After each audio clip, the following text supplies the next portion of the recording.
ताग आपण आपल्या शेतामध्ये जो सकाळी गाडलेला बघा, मी सकाळी मल्चरनं गाडलेला व्हिडिओ आज टाकलेला. आता त्या शेतामध्ये नांगरट आपण चालू केलेली आहे. आता नांगरट आपण करताना ताग जवळपास 90% तरी मातीच्या आड होते. काही थोड्या प्रमाणात थोडंसं वर राहते, तर ते कन्सिडरेबल आहे.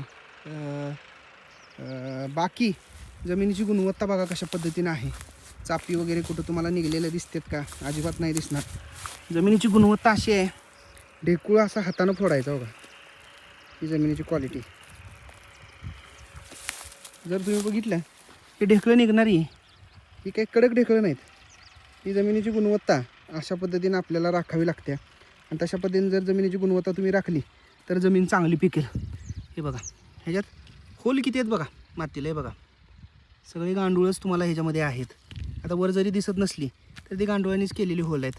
हातानं असं ढेकूळ शेतातला फुटला पाहिजे. हे बघा, त्यावेळेला जमिनीची गुणवत्ता चांगली झाल्या असं समजायचं.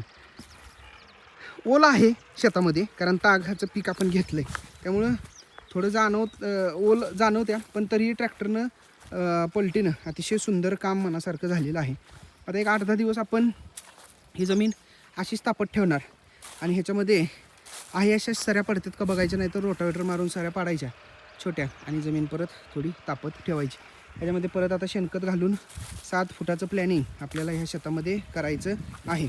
पाचट बिचट जे जुनं आपण सगळं गाडलेलं, ते जुनं गाडलेलं पाचट आता बऱ्यापैकी कुजून गेलं आहे सगळं.